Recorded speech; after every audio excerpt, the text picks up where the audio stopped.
कि चाइना से ना इन्होंने सीखा था। चाइना से कैसे सीखा? चाइना के एक नेता हुआ करते थे माओ सुंग, माओ के चक्कर में माओवाद का संकल्पना निकल कर आई थी। वो प्रोलॉन्ग्ड वॉर की थ्योरी पर काम करते थे। उनका कहना था कि अगर जंग जीतने की स्थिति में ना हो तो जंग को लंबा कर दो, अगर जंग लंबे समय तक नहीं जीत पा रहे हो तो उसे लंबा खींचो, तो जो आपके सामने आक्रामक है वो अंगेज हो रहा है और उसका समय बहुत कीमती है, और जब समय कीमती है तो वो युद्ध से खुद पीछे हटने लगता है। अमेरिका वियतनाम वॉर में चाहे पीछे हटा हो, अफगानिस्तान में पीछे हटा हो, तमाम जगह जब भी दुनिया पीछे हटी है तो वो इस तरह से हटी है। इसी बात को इन्होंने अपना लिया। ईरान ने कहा ठीक है, इसी मॉडल को अपनाएंगे, मोज़ेक मॉडल बनाएंगे, युद्ध को लंबा खींच ले जाएंगे। अर्थात अमेरिका नहीं चाहता था युद्ध लंबा चले, लेकिन ईरान ने इसे लंबा बना दिया है और बोले हम चाहते हैं कब तक चले। यह मॉडल अब अपने आप में एक बड़ी मोज़ेक डिफेंस सिस्टम के रूप में निकल कर आ रहा है और वो हेडलाइंस दोबारा तैर रही हैं कि we will decide when to end war, not US. America नहीं डिसाइड करेगा कि युद्ध कब रोकना है। इसका मतलब ईरान हो रहा है अनप्रेडिक्टेबल अमेरिका के लिए, और अमेरिका अगर इसमें फंसता है तो दुनिया के लिए एक बड़ी चुनौती बनकर आएगा। असल मायने में इनकी स्ट्रेटजी में ईरान ने इस युद्ध को लंबा खींचने की एक बहुत बड़ी स्ट्रेटजी अपनाई है, और उस स्ट्रेटजी में 12 दिन से वो युद्ध लड़ रहा है और अभी लंबे समय तक वो युद्ध लड़ने की स्थिति में है। उन्होंने अपनी पूरी तैयारी को, अपने युद्ध की तैयारी को 7 अलग अलग हिस्सों में बांट दिया है। इनकी सेना 7 अलग अलग कमान के साथ कंट्रोल होती है। सुप्रीम लीडर खमनेई की जब मौत हुई, उसके 50 टॉप अधिकारी साथ में मारे गए। उसके बावजूद भी अगर सब कुछ चल रहा है तो इसके पीछे का कारण है इनकी एक स्ट्रेटजी। ये कारण इसलिए क्योंकि युद्ध के पहले ही दिन जब खमनेई चले गए, उसके बाद में इनके विदेश मंत्री ने एक बयान दिया और कहा कि हम लोग 2 दशक बोले तो 20 साल से आप लोगों को देख रहे हैं। 20 साल का मतलब इराक पर हमला हुआ था, अफगानिस्तान पर हमला हुआ था, दोनों की दोनों ईरान के पड़ोसी थे। बोले 20 साल से हम अमेरिका की स्ट्रेटजी को देख रहे हैं। सोचकर देखो, तब से हम दुश्मनी तुम्हारे खिलाफ लेकर बैठे हैं, कुछ तो सीखे होंगे। अच्छा, यह बात पता कैसे चलती है? देखो, इन्होंने ही हमास को ट्रेनिंग दी होगी, क्योंकि हमास कहा जाता है पूरी तरह स्पॉन्सर्ड बाय ईरान है। हमास को खत्म करने के लिए लगातार इजराइल इतने से गाजा पर हमले किए जा रहा है, लेकिन अभी भी हमास बचा हुआ है। बंधकों को छुड़ाने के लिए इजराइल ने जहां तहां हमले करने थे कर लिए, लेकिन छूटे तब जब हमास ने चाहा कि बंधक छोड़ेगा। यानी इन्होंने डिफेंस के नाम पर पूरे गाजा के अंदर ना जाने कैसी कैसी टनल्स बना ली थी। बिल्कुल वैसे ही ईरान जब इतने समय से अफगानिस्तान और इराक में नुकसान देख चुका था तो इन्होंने युद्ध की तैयारियां की होंगी। तो इसी कारण से इनके विदेश मंत्री का यह बयान कि हम डिसाइड करेंगे कि युद्ध कैसे खत्म होगा, आप नहीं, ये इन्होंने 1 मार्च को कह दिया था। सद्दाम हुसैन को जब मारने अमेरिका घुसा था 2003 में, बकायदा प्लानिंग के साथ एयर कैंपेन किया, ग्राउंड इन्वेजन किया, कई सिटीज को बाईपास किया, सद्दाम हुसैन को पकड़कर मार दिया, लेकिन उसके बावजूद इराक शांत नहीं हुआ। इराक में लगभग इन्हें 8 साल लग गए। इराक अभी तक इनके पूरे कंट्रोल में नहीं आया। फाइनली उनको उसी के हाल पर छोड़ना पड़ा। अफगानिस्तान में अलकायदा को खत्म करने के नाम पर जब से घुसा अमेरिका 2001 से, फाइनली 21 में अपने सैनिकों को वापस लेकर के ही बाहर निकला।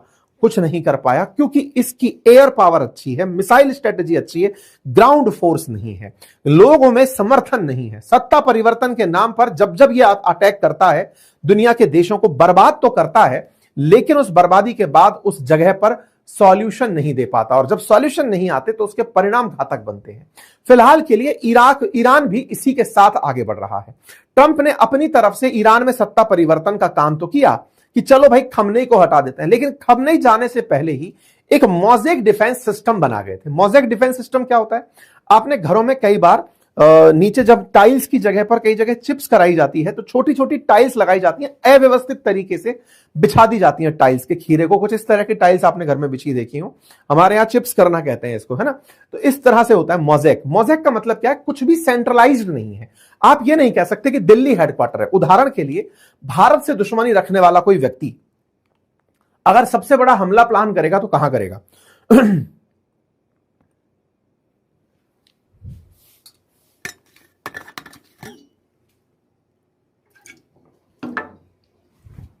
सबसे बड़ा अगर कोई हमला प्लान करेगा तो कहां करेगा? तो दिमाग करेगा कि यार दिल्ली इनकी राजधानी है, यहां पर सारे प्रधानमंत्री, राष्ट्रपति सब बैठते हैं, टॉप सेक्रेटरीज बैठते हैं, पूरी तरह से दिल्ली प्राइम लोकेशन है। बोले फिर और बोले इनके कमांड सेंटर्स को देखो तो सब पता है, सबको सब पता है कि वेस्टर्न कमांड का हेडक्वार्टर यहां है, ईस्टर्न कमांड का हेडक्वार्टर यहां है, सबको सब पता है। मुंबई इनकी इकोनॉमिक कैपिटल है। ईरान में ऐसा कुछ नहीं पता है। ईरान की राजधानी तेहरान है, ये सबको पता है, लेकिन कौन से कमांड का मुख्यालय कहां है कुछ नहीं पता है। सब छोटे छोटे कमांडर्स के पास फुल पावर है। मतलब इस तरह से व्यवस्थित करके इन्होंने अपना सिस्टम बनाया हुआ है कि कोई भी क्षेत्र कहीं पर भी अधिकारी बनकर बैठा है और उसके पास डिसीजन लेने के लिए सेंट्रल अथॉरिटी की आवश्यकता नहीं है। हर लेवल पर 4-4 उत्तराधिकारी बना रखे हैं। पहला लीडर मरा, कोई बात नहीं, तू बनेगा दूसरे नंबर पे, तू भी मर गया, तीसरा बनेगा, चौथा मरेगा, यानी लंबा समय तक युद्ध खींचेगा। और यह काम खमनेई लंबे समय से कर रहे थे। उन्होंने यही काम IRGC में सबसे पहले लागू किया। इनके कमांडर थे जिसका नाम था मोहम्मद अली जाफरी। उन्होंने 2007 से लेकर 19 के बीच में decentralised mosaic defence system develop किया, जिसमें इन्होंने जो इनकी सेना है ना उसको 7 भागों में बांटा। IRGC, बसीज मिलिशिया, नियमित सेना, इस तरह से इन्होंने पूरा सिस्टम बनाया। तो मोजैक डिफेंस सिस्टम में क्या करते हैं कि अगर टॉप लीडरशिप खत्म हो जाए तो भी जंग चलती रहे। अक्सर हमने युद्धों में सीखा है कि सेनापति मरा, सेना सरेंडर हो जाती है। यहां पर ये सेनापति मरा, उससे अगला वाला ऑटोमेटिक सेनापति है, यानी कि उसके आदेश को सबको मानना पड़ेगा। यह नहीं है कि अब सेना विहीन है, नहीं। यही कारण है कि खमनेई के चले जाने के बाद भी युद्ध लगातार चलता रहा। उनके आदेश के इंतजार में नहीं था, IRGC लगातार युद्ध लड़ती चली जा रही थी। डिसेंट्रलाइज्ड यानी पावर को केंद्रित नहीं किया। हर कमांडर को पहले से ही अधिकार दिया हुआ था। यह कहा हुआ था कि एक हिस्सा नष्ट हो जाए तो दूसरा काम करता रहना चाहिए। कुल मिलाकर के जो इनको उद्देश्य दिए हुए थे वो ये थे कि ईरान की सेना को जंग लंबे समय तक लड़नी है, और जब लंबे समय तक लड़ोगे तो दुश्मन खुद सरेंडर कर जाएगा। कमांड सिस्टम को तोड़ना इन लोगों को मुश्किल बनाना है। ऐसा क्यों? क्योंकि आप भी जानते हैं कि अगर ये जंग लंबी खिंचती है, मतलब स्टेट ऑफ हॉर्मुज अगर कंट्रोल में नहीं रहता अमेरिका के, तो दुनिया में मंदी बहुत तेजी से आगे बढ़ेगी। युद्ध के माहौल में जैसे जैसे मंदी बढ़ेगी, अमेरिका पर प्रेशर बढ़ेगा कि वो लोगों के लिए तेल खरीदना आसान करे, अदरवाइज रशिया पावरफुल खड़ा हो जाएगा। अमेरिका कंट्रोल नहीं कर पाएगा, उसे और ज्यादा लंबे समय तक युद्ध खींचने की सुध नहीं है। उसे मजबूरी में हामी भरनी पड़ेगी, और जब वो हामी भरेगा तो खेला बिगड़ जाएगा। सोचकर देखिए, उन्होंने सेना को 7 भागों में, regular army, air defence unit, IRGC, buses militia, नौसेना, मिसाइल फोर्स, क्षेत्रीय नेटवर्क, सबको अलग बांटा हुआ है और कहा हुआ है कि सब अपने अपने लेवल पर कंट्रोल करेंगे।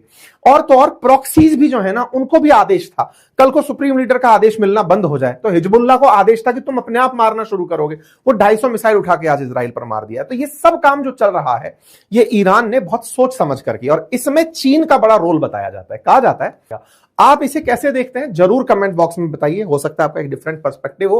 अपनी राय कमेंट बॉक्स में रखें, अपने साथियों के साथ चैनल को साझा करें। चैनल पर नए हैं तो सब्सक्राइब कर लें। बहुत बहुत धन्यवाद। अपना ख्याल रखें। कि जिस चैनल पर फिलहाल आप खबरें सुन रहे हैं, पढ़ रहे हैं, आपसे गुजारिश है कि इसे सब्सक्राइब करना ना भूलें, क्योंकि आप में से बहुत सारे साथियों ने इस चैनल को सब्सक्राइब नहीं किया हुआ है। आप सब्सक्राइब करते हैं तो हमारे साथ आपका जुड़ाव हमारे लिए एक ताकत के रूप में दिखाई पड़ता है।